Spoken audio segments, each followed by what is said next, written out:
The Adventures of Tom Sawyer by Mark Twain. Longman Simplified English Series. Read by Miss Metavi Simmons. Chapter 17. Aunt Polly's Tears. When Tom arrived home, his aunt said, "Tom, I would like to skin you alive." "Auntie, what have I done?" "Well, you've done enough. I went over to Selina Harbor like an old fool, expecting to make her believe all that rubbish about the dream. And she'd find out from Joe that you've been over here and hear all that talk. It made me feel so bad to think that you could let me go to Selina Harbor and make such a fool of myself, and never say a word." It was a different view of the matter. His masnet of the morning had seemed to Tom a good joke. It merely looked shameful now. He hung his head. Then he said, "Andy, I wish I hadn't done it, but I didn't think." "Oh, child, you never think. You never think of anything but your own selfishness. You could think of coming all the way from Jackson's Island in the night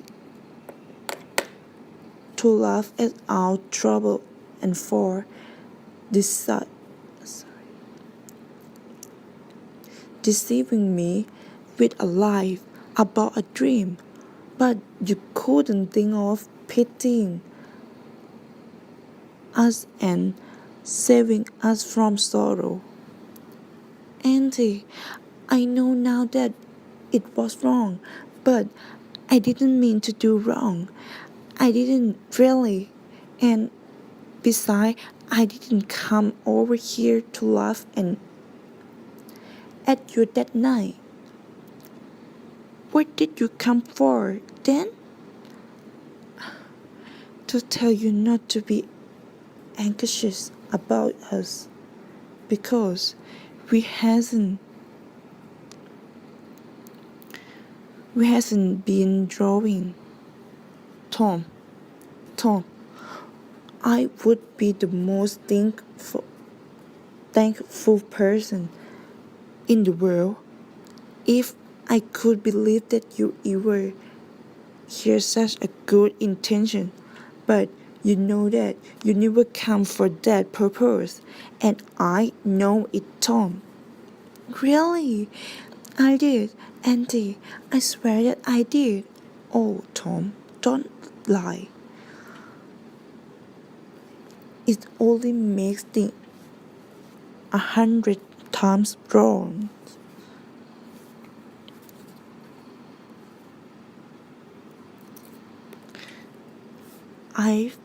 I'd give the whole world to believe that I could forgive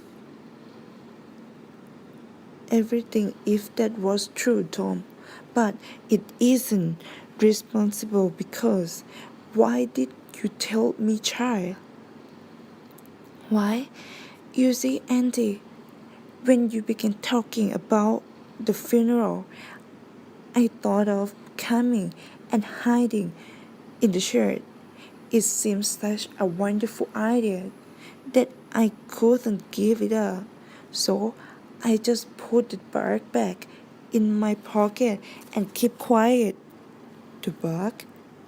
"The bark which I wrote on to tell you that we'll go on pirating. I wish now that you'd woke up when I kiss you. I do really." The hard line of his aunt's face softened, and she gazed at the boy tenderly. "Did you kiss me, Tom?" "Why, yes, I did." Are you sure you did, Tom? Quite sure, Auntie. Why did you kiss me, Tom? Because I love you so, and you lay there mourning, and I was so sorrow. The words sound like true. The lamp rose in the old lady's throat, and she said unsteadily,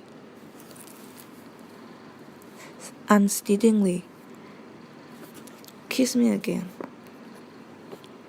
Tom, now run off to school and don't trouble me anymore.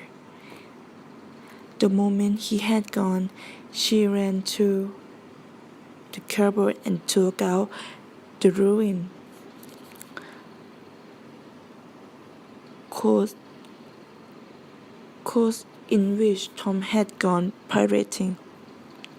Then she stopped with it in her hand and said to herself, "No, I daren't. Poor boy, I think he's lied about it, but it's a good lie. It makes me happier. I hope God will forgive him, because such a lie shows that he has a good heart, but I don't want to find out. That is a lie. I won't look." She put the coat away and stood thoughtfully a minute. Twice she put out her hand to take the coat again, and twice she drew back. Once more she stretched out her hand, and this time she strengthened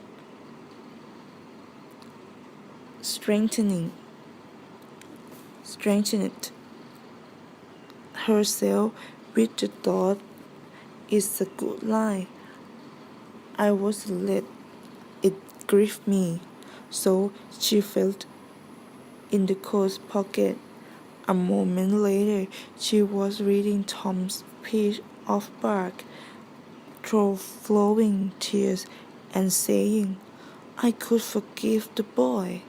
Now, if he'd committed a million sins,